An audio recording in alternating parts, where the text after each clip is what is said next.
कि घर का माहौल कैसा हो, पेरेंट्स किस तरीके से व्यवहार करें। क्योंकि इस केस में गाज़ियाबाद के मामले में हमने देखा, काशी हमें बता रहे थे कि परिवार की स्थिति भी ऐसी थी क्योंकि पिता भी बहुत ज़्यादा कर्ज में थे, शेयर बाज़ार का काम कर रहे थे। वो जो जिस मकान में वो किराए पर रहते थे उसका उसका किराया भी वो नहीं भर पा रहे थे और स्थिति इतनी ख़राब हो गई थी कि उनमें से एक बच्ची का उन्होंने फ़ोन ले लिया और फ़ोन लेकर वो बेच दिया। उस फोन को बेचने से, चूंकि उस पर वो गेम खेलती थी, वही कोरियन लव गेम खेलती थी, उस फोन को छीनने से वो डिप्रेशन में चली गई। और उन्होंने कहा कि भाई तुम क्यों फोन खेलती रहती हो, दिन भर खेलती रहती हो, या तो बाकी के क्या पास फोन छीन लिया और बेच दिया। तो बाकी उसने सुसाइड कर लिया और बाकी और बहनों ने भी सुसाइड कर लिया। मैं ये जानना, मैंने आपको ग्रूमिंग गेम का भी जिक्र किया कि ग्रूमिंग गेम क्या करते हैं। मैं देखता हूं तमाम जितने भी गेम होते हैं, सामने कौन है पता नहीं चलता। एआई का जमाना आ चुका है, कम से कम पता तो चले कि सामने कौन है। अगर बच्चा गेम खेल रहा है तो वो उनके चेहरे तो देख पाए, उनका नाम तो देख पाए कि भाई मैं किसके साथ गेम खेल रहा हूं। पता चला क्योंकि 50 साल का 55 साल का व्यक्ति है, वो गेम खेल रहा है और वो बच्चा बन के गेम खेल रहा है और वो 14 साल की लड़की के साथ, 13 साल की लड़की के साथ, उसके बाद वो ग्रूम कर रहा है, वो प्रभावित कर रहा है, वो मकड़ जाल में शामिल कर रहा है। तो क्या एआई के दौर में ये तो हो ही सकता है? क्योंकि आज जब जैसे आपको कोई फोन कर रहा है, साइबर फोन कर रहा है, तो पता चल जाता है ये कौन फोन कर रहा है। ये तक आ जाता है कि भाई आपको इनका फोन उठाने की जरूरत नहीं है, ये स्पैम कॉल है। तो क्या गेम्स के लिए भी, या गेम्स में भी जिसमें बच्चे पता नहीं चलते कि वो किस दुनिया में किससे बात कर रहे हैं, वो विदेश में बैठा हुआ व्यक्ति है या देश में बैठा व्यक्ति हुआ है, या विदेश में वीपीएन से वो देश में बैठकर ही खेल कर रहा है, कम से कम ये तो किया जा सकता है। इस पर तो एक पॉलिसी बनाई जा सकती है। बिल्कुल सही कहा आपने मनोज जी, बहुत अच्छी बात बोली आपने जी। कि एआई के दौर में जहां पे हमको ये नहीं समझ में आ रहा है कि हम किससे, अगर आपने अभी रिसेंटली देखा हो तो कई देशों में ऐसे इंसिडेंट्स हुए हैं कि लोग एआई जनरेशन मॉडल्स के साथ शादी कर रहे हैं, उनके लिए अपनी जान दे रहे हैं, ये जानते हुए कि वो एआई मॉडल्स हैं। तो अगर हम ये सोचेंगे कि हम खाली ये रेगुलेट कर ले, एआई हमें बता दे कि सामने 54 ईयर्स का या किसी ऐसा कोई पर्सन है, उससे हमारी प्रॉब्लम सॉल्व हो जाएगी, हाँ थोड़ी बहुत हो जाएगी, बट बहुत ज्यादा उस पर भी हम डिपेंडेंट नहीं हो सकते। नहीं, मैं इसलिए भी एक बात कर रहा हूं, मैं माफी चाहता हूं ऋषि यादव साहब, मैं इसलिए भी जिक्र कर रहा हूं क्योंकि आजकल तो बहुत सारे एआई ऐसे मॉडल आ गए। मैं आज ही अखबार में पढ़ रहा था कि एआई के जरिए शरीर में कैंसर पनप रहा है। आप इसका अंदाजा लगा सकते हैं, आपके शरीर में कहां पर कैंसर पनप रहा है आप इसका अंदाजा लगा सकते हैं। तो राइट, राइट।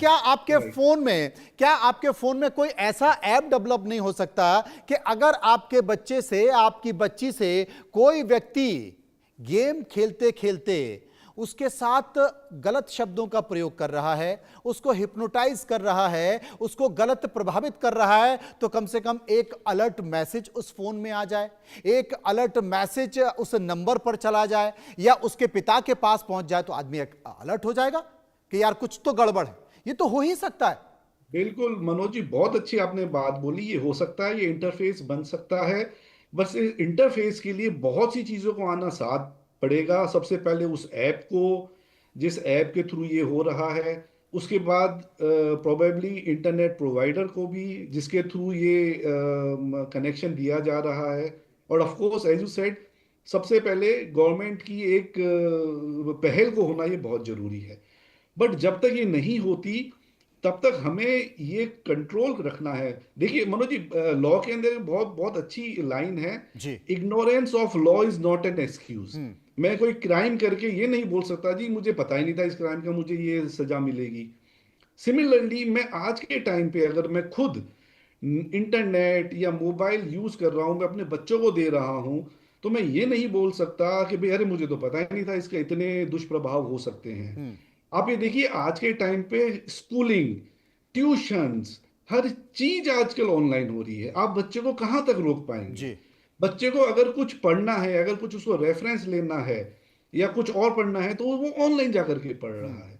अब वो कहाँ पे किस चीज के अंदर किसी और चीज से प्रभावित हो सकता है, इसके लिए हमको सबसे पहले हमको अपने पे ध्यान रखना पड़ेगा, टेक्निकल नॉलेज लेनी पड़ेगी, मतलब हमको ये नहीं, प्रयास करना पड़ेगा। परेशानी की बात ये ऋषि यादव साहब के हर व्यक्ति, मतलब मैंने तो देखा जो साइबर फ्रॉड हो रहे हैं उसमें आईपीएस के साथ भी हो रहे हैं, आईएएस के साथ भी हो राइट। रहे हैं, एक्सपर्ट के साथ भी हो रहे हैं, जर्नलिस्ट जजों के के साथ भी साथ हो भी रहे हो हैं। रहे हैं। और पता तब चलता है जब आपका पैसा चला। मेरे एक मित्र हैं गजेंद्र सिंह, उन्होंने एक ऐप बनाया।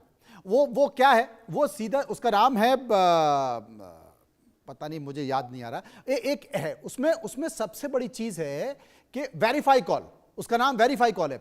आपके पास राइट। कोई भी कॉल आएगा उसमें लिखा आ जाएगा कि ये कॉल, उदाहरण के तौर पर एसबीआई से अगर कॉल आ रहा है तो एसबीआई से कॉल आ रहा है verify by verify call. Right. तो आप उसे उठाएंगे और अगर नहीं राइट। आया तो लिख देगा कि भाई ये एसबीआई का कॉल नहीं है, आपको उठाने की जरूरत नहीं है। ठीक वैसे ही मैसेज पे है, आपके पास मैसेज आएगा, क्लिक कीजिए, उसको लिखा हुआ आएगा ये एसबीआई से मैसेज है ही नहीं है, ये स्पैम है, किसी ने फर्जी बना के आपको भेजा है। तो वहां हो सकता है, तो बच्चों के साथ क्यों नहीं हो सकता, गेम्स में क्यों नहीं हो सकता? यह इतनी बड़ी समस्या है कि आप कल्पना नहीं कर सकते। मुझे लगता है कि जितने भी साइबर एक्सपर्ट हैं, जितने भी मुझे लगता है कि टेक्निकल जानकार हैं, एआई के लोग हैं, इन पर इस दिशा में काम करना चाहिए। सरकार को चिंता व्यक्त करनी चाहिए इस पे, क्योंकि आप सोचिए कि एक बड़ा लंबा आंकड़ा, मैं बताना नहीं चाहता, बहुत बड़ा आंकड़ा है पिछले 3 साल का, जिसमें बच्चों बिल्कुल। ने गेम्स के जरिए या इनकी लत के जरिए सुसाइड कर ली। साहब, घरों में झगड़े हो रहे हैं, तलाक हो रहे हैं, महिलाएं, पत्नी ने पति की हत्या कर दी, पति ने नाक काट ली, कान काट लिया क्योंकि फोन छीन लिया। यह भयानक घटना हो रही। तो मुझे लगता है कि आने वाले समय में हम लोग चांद पे तो पहुंच गए, चांद पे पहुंच गए, लेकिन हमको पहले, सबसे पहले मोबाइल तक पहुंचना बहुत जरूरी है। यह बड़ा संकट होने जा रहा है। यादव साहब। बिल्कुल सही कहा मनोज जी आपने। और इसके अंदर जैसे आपने पहले बताया, गवर्नमेंट की पहल होना बहुत जरूरी है। और उसके बाद आपने ये सही कहा कि ये कोई बहुत डिफिकल्ट काम नहीं है, और ये हमें इस पे वर्क करना पड़ेगा जी। कि कहाँ पे कौन सी चीज, एक अलग अलग लेवल पे इंटरफेस तैयार करके, ताकि, और स्पेशली ये बच्चों से स्टार्ट किए जाए, टीनेजर से स्टार्ट किया जाए। बिकॉज मेरे ख्याल से जैसे ऑस्ट्रेलिया, फ्रांस या डेनमार्क, अलग अलग सिटीज में हुआ कि वो बच्चों को बिल्कुल ही बैन कर रहे हैं, मेरे ख्याल से वो भी थोड़ा गलत है। उसमें भी कहीं ना कहीं थोड़ा रेगुलेशंस ऐसे होने चाहिए कि बच्चे थोड़ा, क्योंकि 16 ईयर्स के बाद अगर बच्चा एकदम से आकर के इंटर मोबाइल से यूज करेगा, तो आपको ये नहीं पता सकता कि आप सोच भी नहीं सकते कि वो क्या एक विस्फोट हो सकता है। जी, तो नताशा जी मेरे साथ, थोड़ा। जी जी, नताशा जी मेरे साथ मौजूद है, एक बार उनके पास चलते हैं। नताशा जी, चूंकि आप बच्चों को पढ़ा रही हैं, आप क्लास में देख रही हैं, कितनी बड़ी चुनौती है। और इस मोबाइल के कारण, मोबाइल गेम्स, क्योंकि मजबूरी है साहब, आपको भी ऑनलाइन क्लासेस बच्चों के लिए, आजकल तो कोचिंग भी मोबाइल के जरिए हो रही हैं, ऑनलाइन क्लासेस के जरिए हो रही हैं। कितनी बड़ी चुनौती है और क्या महसूस कर रही हैं? पुराना समय जब मोबाइल और मोबाइल की लत और गेम्स नहीं थे, उस समय के बच्चे और आज के बच्चे, उनकी मानसिक स्थिति क्या महसूस कर रही? देखिए, ये चुनौती बहुत बड़ी है, क्योंकि जैसे ये आज टेक्नोलॉजी वर्ल्ड है, अब बच्चों को टेक्नोलॉजी से भी अवगत कराना बहुत ही ज़रूरी है। हम्म। लेकिन मुझे लगता है इसमें ना अध्यापक को, मतलब टीचर्स को और पेरेंट्स को मिलकर काम करने की ज़रूरत है, कि वो दोनों ही बच्चों को इस तरीके से हम घर में इस तरीके का माहौल दें और स्कूल में भी, कि वो समझ सकें कि टेक्नोलॉजी में अगर वो फ़ोन देख भी रहे हैं, तो उसमें क्या उनके लिए सही है और क्या गलत है। घर पर मुझे लगता है कि पेरेंट्स को एक टाइम बनाना चाहिए, एक क्लियर टाइम देना चाहिए कि बेटा आप इतना इतने से इतने लेकर टाइम तक, लाइक 30 टू 40 मिनट आप देख सकते हो, या कितने टाइम आप स्क्रीन देख सकते हो। और कुछ टाइम ऐसा होना चाहिए जो बिल्कुल स्क्रीन फ्री होना चाहिए, जैसे कि बच्चे खाना खाते समय जो बात हो रही थी कि टीवी देखते हैं वो या फ़ोन देखते हैं, वो नहीं होना चाहिए। और या सोने से पहले वो ऐसा कर रहे हैं, ऐसा नहीं होना चाहिए। और मुझे लगता है कि स्कूल में भी हम टीचर्स को, वैसे हम ये करते भी हैं कि हम बच्चों को समय-समय से जागरूक करते रहें कि बच्चे वो किस तरह की चीज़ें, अगर वो पढ़ाई से रिलेटेड है, तो उसके लिए आप कर सकते हैं। लेकिन जैसे ये ऑनलाइन गेम है, ये सच में एक एडिक्शन है जो बच्चों के लिए। और घर में भी एक अच्छे माहौल का होना और स्कूल में भी अच्छे माहौल का होना बहुत ही ज़रूरी है। बहुत ही ज़रूरी है। तमाम सारी चीज़ों के बीच बहुत चिंता की बात है। शुक्रिया करूंगा सभी मेहमानों का जो मेरे साथ इस चर्चा में मौजूद रहे। गाजियाबाद की एक घटना, उस घटना में 3 बहनों ने एक-एक कर सुसाइड कर लिया। उसका कारण ये थी कि वो एक गेम का शिकार हो गई थी, उन्हें लत पड़ गई थी और सबसे बड़ी बात है कि उनके पिता ने वो मोबाइल छीना और वो बेच दिया क्योंकि आर्थिक स्थिति ठीक नहीं थी। वो मोबाइल का जाना हुआ और उनकी बेटी का इससे डिप्रेशन हुआ, सुसाइड किया। बालकनी में रात को 2 बजे स्टूल लगाया और एक-एक कर तीनों बहनों ने सुसाइड कर लिया। और उसमें लिखा था, सुसाइड नोट में लिखा कि पापा, जो गेम आप हमें, जिस गेम की लत छुड़ाना चाहते हैं, हम उस गेम की लत नहीं छोड़ पा रहे, इसलिए सुसाइड कर रहे हैं, हमें माफ़ कर देना। ये घर की बात है, घर की बात है। दुश्मन बाहर नहीं है, आपके घर में है, इसलिए गंभीरता से समझिए।